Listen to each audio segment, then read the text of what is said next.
독립기념주일 위해서 말씀을 준비하면서 생각난 그림이 있었어요.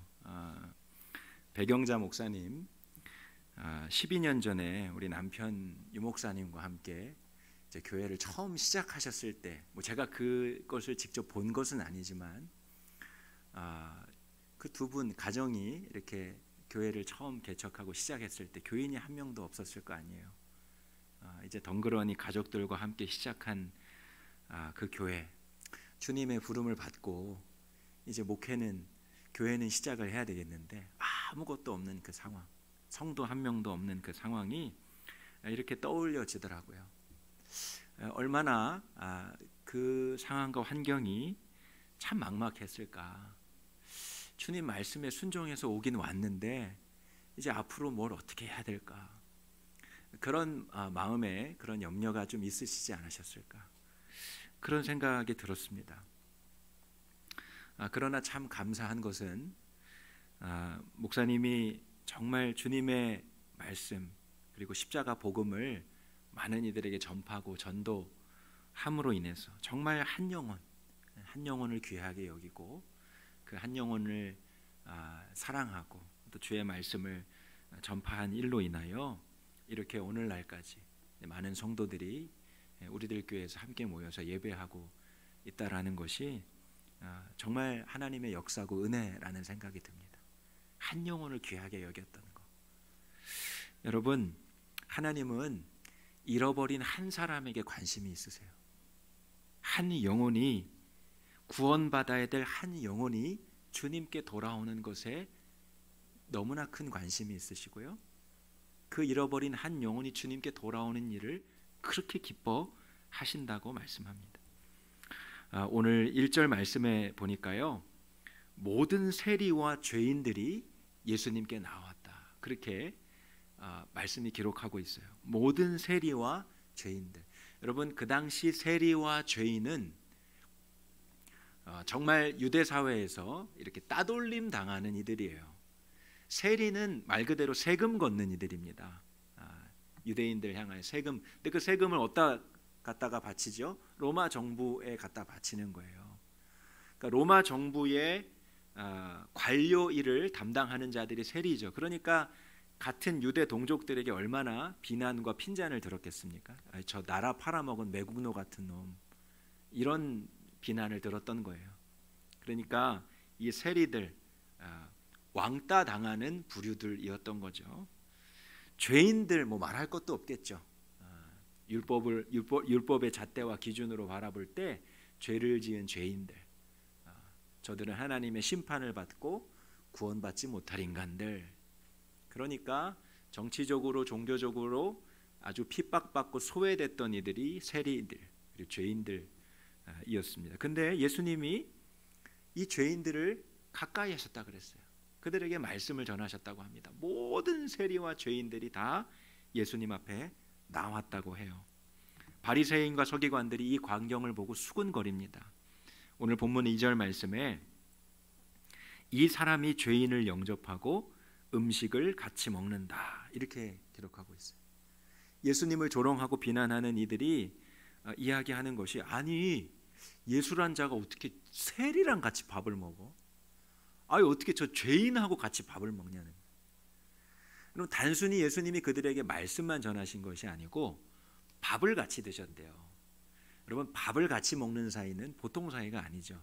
특별한 관계에만 있을 때 이렇게 밥을 같이 먹어요. 친밀한 관계.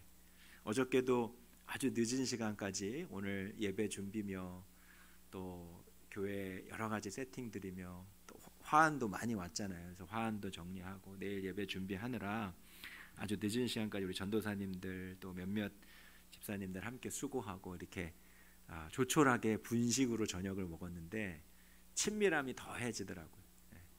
식사의 교제를 나눈다라는 거, 여러분, 그것은 정말 특별한 관계에서만 가능한 것인데 예수님이 식사하셨던 대상자들은 세리와 죄인들이었다. 예수님이 유독 이렇게 죄인들과 함께 하셨던 이유에 대해서 예수님 자신이 직접 이렇게 말씀하세요. 누가복음 5장 31절 32절입니다. 예수께서 대답하여 이르시되 건강한 자에게는 의사가 쓸데없고 병든 자에게라야 쓸데있나니 내가 의인을 부르러 온 것이 아니요 죄인을 불러 회개시키러 왔노라.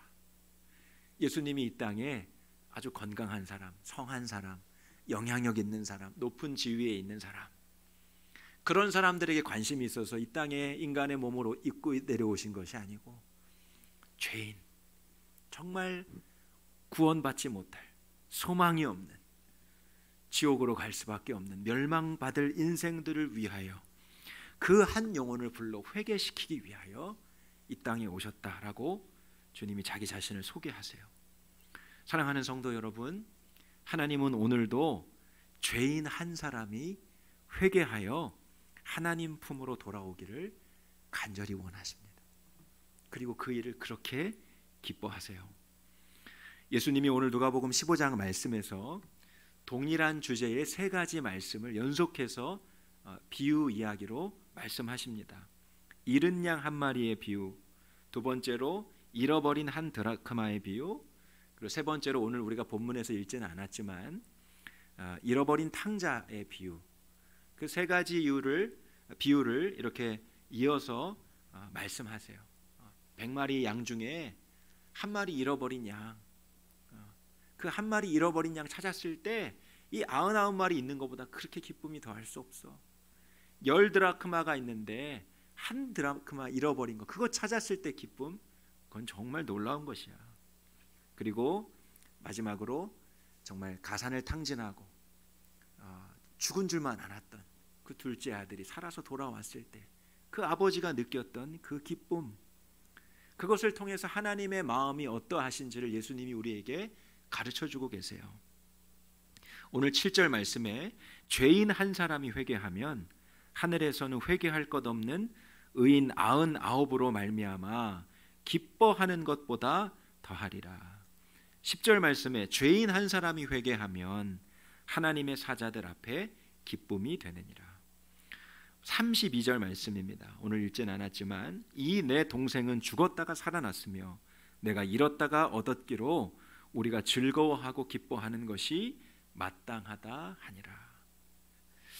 여러분, 비유는 다 다른데요, 똑같은 주제가 흐르고 있죠. 한 영혼, 죄인 한 사람, 주님 앞에 돌아오는 것이 놀라운 기쁨, 하늘에서는 놀라운 기쁨이 된다라고 말씀이요. 천국 잔치가 열린대요.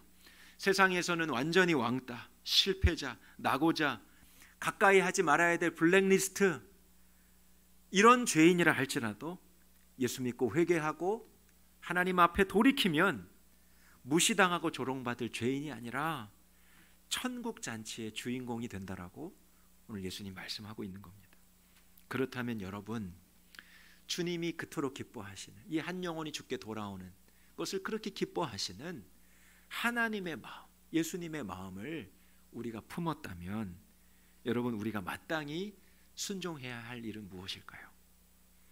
오늘도 예수님을 알지 못해서 방황하는 영혼들, 죽어가는 영혼들, 진짜 행복이 무엇인지 알지 못해서 영혼의 고통받아 살아가는 수많은 영혼들, 여러분, 그 한 영혼에게 예수 그리스도 구원의 기쁜 소식을 전하는 것입니다. 당신의 인생은 끝난 것이 아니에요. 하나님이 당신을 사랑하세요. 하나님이 당신을 일으켜주세요.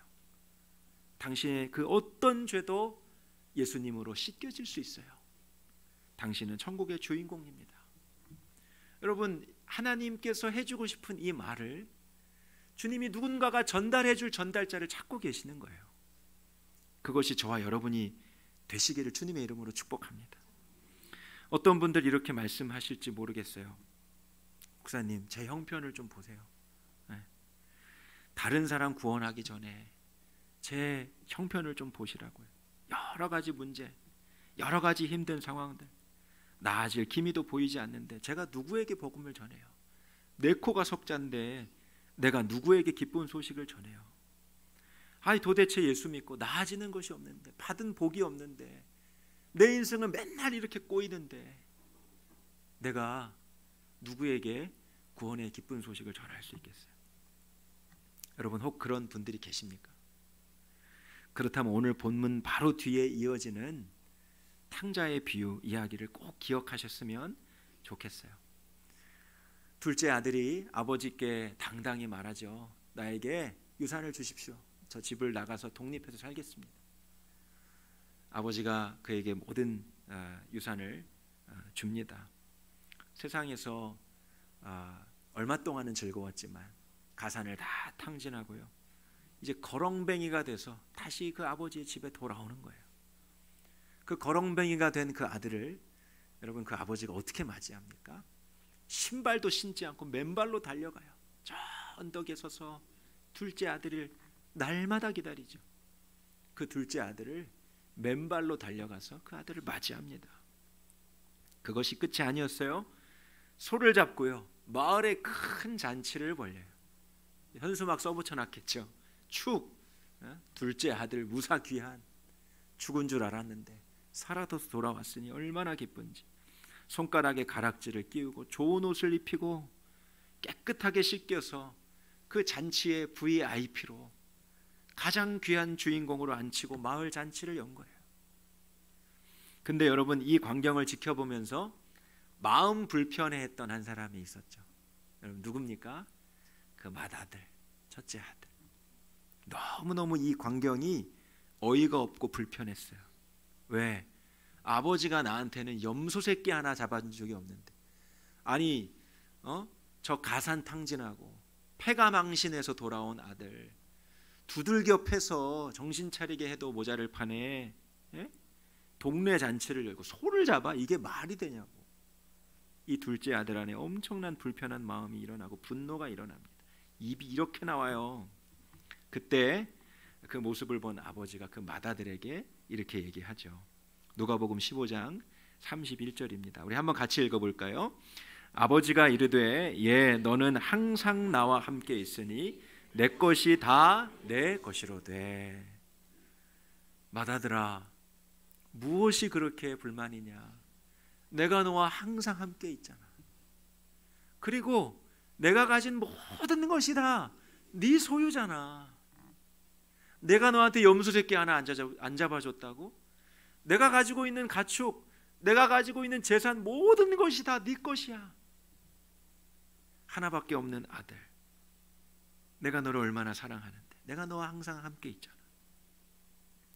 여러분, 이 아버지의 이 고백이 하나님 아버지가 우리들을 향하여, 여러분을 향하여 오늘 주시는 말씀이에요. 야, 네가 가진 게 없다고? 네가 받은 복이 없다고? 내가 너와 함께 있잖아. 내가 항상 너와 함께 있잖아. 네가 어려움 당할 때, 기쁜 일이 있을 때 언제든지 24시간 떠나지 않고 내가 네 마음속에 함께 있잖아.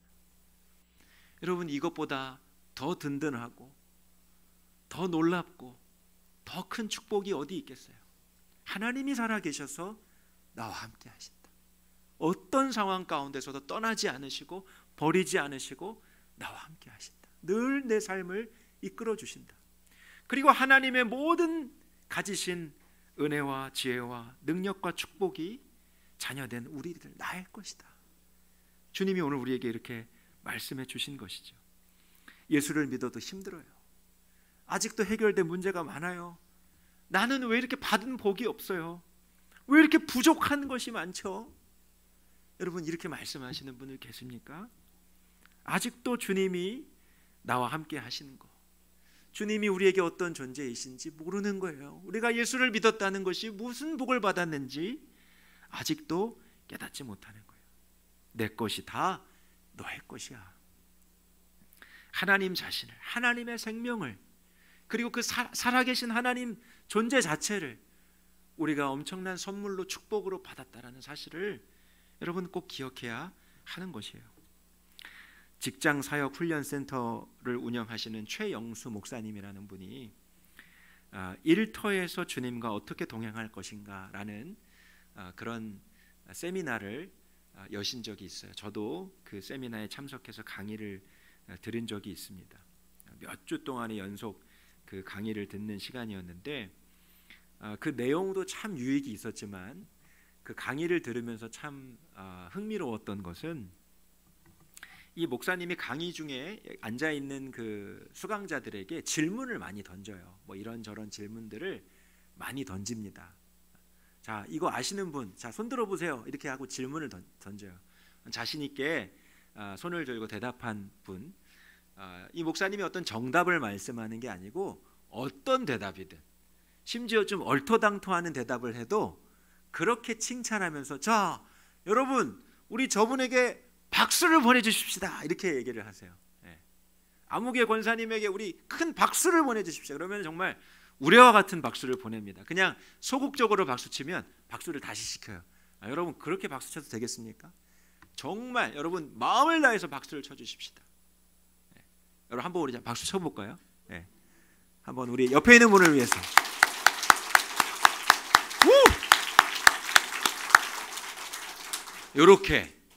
요렇게 박수를 쳐주는 거예요. 근데 질문을 엄청 많이 하세요. 이런 질문 저런 질문을 많이 하는데 그때마다 박수를 보내주십시오. 그러면 정말 있는 힘껏 박수를 칩니다. 처음에는 그 광경이 너무 재밌었어요. 그런데 그 박수 소리를 계속 들으면서 제 마음 안에 이렇게 뭔가 뭉클한 마음이 들더라고요. 누군가로부터 이렇게 박수 갈채를 받는다라는 거. 제가 박수를 받은 것도 아니었는데 어떤 대상자가 박수를 받고요, 거기에 모인 수많은 사람들이 이렇게 있는 힘을 다해서 박수를 쳐주는 그 광경을 뒤에서 보는데 뭔가 마음에 이렇게 감동이 일어나요. 제가 이 말씀, 오늘 말씀을 묵상하면서 그때 그 박수 받았던 장면이 생각이 났어요. 나 자신이 사실은 그 어떤 박수 갈채보다 비교할 수 없는 박수 갈채를 받은 거예요. 천국에서 우리 하나님과 그리고 흰옷 입은 주의 백성들과 천사들이 쳐주는 박수. 언제요? 내가 주 예수 그리스도를 내 인생의 구주로 모셔드렸을 때, 이제는 죄악된 하나님 그 삶을 청산하겠습니다, 제가 예수를 믿겠습니다 라고 고백하고 세례를 받았을 때, 여러분, 그때 하늘에서는 저와 여러분을 향하여 우레와 같은 박수 소리가, 정말 잘했다, 정말 기쁘다, 정말 놀랍다, 천국 잔치가 열려진 거예요. 여러분, 오늘 앉아 계신 한 분 한 분이요, 다 천국 잔치의 VVVIP였어요. Very very very very important. 정말 그 주인공들이 다 여러분들, 정말 가치 있는 그 주인공들이 다 여러분들이었던 거예요. 여러분, 내가 정말 그 은혜를 깨달았다면, 내가 하나님으로부터 받은 은혜와 사랑을 정말 깨달았다면, 여러분, 우리 안에 그 넘치는 은혜와 감격이 있지 않겠어요? 여러분, 누군가에게 우리가 새로 나온 새 가족들 환영하고 참 세례받고 새로운 성도님들이 된 거, 너무 잘하셨네요, 그렇게 박수 쳐주는 그 광경을 우리가 지켜보면서 깨달아야 될 것이 있어요. 우리도 그런 존재였다. 죄인에서 의인으로, 하나님을 알지 못하여 방황하는 인생에서 주님의 자녀가 되었던 그때를 우리도 기억해야 하는 거죠. 이전 교회에서 어떤 그 구제 사역, 노숙인 사역을 감당하셨던 성도님이 계셨습니다. 그분이 이제 글을 올리셨는데 제목이 저도 그들처럼 노숙자였습니다, 이런 글이었어요. 제가 항상 기억에 남아요. 항상 대낮에 술에 취해서 많은 사람들 다니는데도 그냥 거리에서 술 마시고 술에 절어서 그렇게 잠자던 노숙 생활을 했어요. 돈이 있을 때는 좋은 술집에 가고 돈 없을 때는 그냥 길바닥에서 술을 먹고, 추운 겨울에 새벽에 술에 취해서 쓰러져 있는 걸 경찰이 발견해서 경찰서에 데리고 가면 그 아버지와 아내가 와서 겨우겨우 그냥 합의를 해서 집으로 그 집으로 데려가는 가족들에게 욕설을 내뱉고 험한 말을 내뱉고 살았던 자가 본인이었다고. 먹고 잘 데가 없어서 교회에서 1년 가까이 먹고 자며 생활한 때가 있었는데, 한 30평 남짓한 그 작은 예배당에서 그냥 한쪽 구석에서 커튼을 치고 살았대요. 정말 불황자 같은 삶을 산 거예요. 그런데 어느 교회에서 그분을 그냥 그렇게 맞이해 준 거죠. 담배 없이는 잠이 못 들어서 교회의 창문을 열고 담배를 뻐끔뻐끔 피우고, 그리고 새벽기도 예배 드리고 있을 때, 철야 예배 드리고 있을 때 자기는 뒤에서 코를 드르렁 걸면서 그렇게 교회에서 정말 노숙인처럼 지냈던 자기 자신을 그 교인들이 아무런 실은 내색 없이 받아준 거예요. 목사님들과 교우들이 한결같이 이분이 잘못되시진 않을까 항상 와서 챙겨주고 밥도 차려드리고, 그분이 이렇게 고백해요. 그 후로도 얼마나 많이 넘어졌는지 다 셀 수 없지만 그때마다 베풀어 주신 교우들의 사랑은 헤아릴 수 없이 더 많았습니다. 그 사랑들로 제가 변했습니다. 노숙인 형제님들이 오가시는 길을 함께하며 그들과의 관계가 점점 더 친밀해지고 있다는 것을 느낍니다. 그들과 우리가, 그들이 저와 하나라는 것이 점점 더 믿어집니다. 저를 구원하신 주님의 은혜가 그들을 구원하지 못하실 만큼 작은 것이겠습니까? 교회 게시판에 자신이 하나님을 만났던 이야기를 적었습니다. 지금은 한 교회의 시무 장로님이 되어 계세요. 여러분, 이 이야기의 주인공이 비단 이 장로님 뿐이겠습니까? 저와 여러분도 마찬가지예요. 예수 그리스도를 알지 못해서 방황하며, 그리고 정말 진짜 소망을 알지 못해서 인생의 절망 가운데 있던 사람들이 바로 저와 여러분들이었던 것이죠. 우리들 교회 창립 12주년을 맞이하면서 하나님이 우리에게 주신 축복이 무엇일까, 그런 생각을 묵상하게 되었어요. 저는 여기 이 자리에 오신 성도님 한 분 한 분, 지난 12년 동안 우리들 교회를 그 자리를 지켜오신 성도님들 한 분 한 분, 이분들이 우리 교회의 가장 큰 자산이고 하나님의 가장 큰 기쁨이고, 오늘도 주님이 우리 교회를 향하여 너무 축하해, 우리들 교회 12주년 된 거 너무 축하해. 주님이 만약에 축하하신다면 그 축하의 이유가 뭘까? 여러분들인 거죠.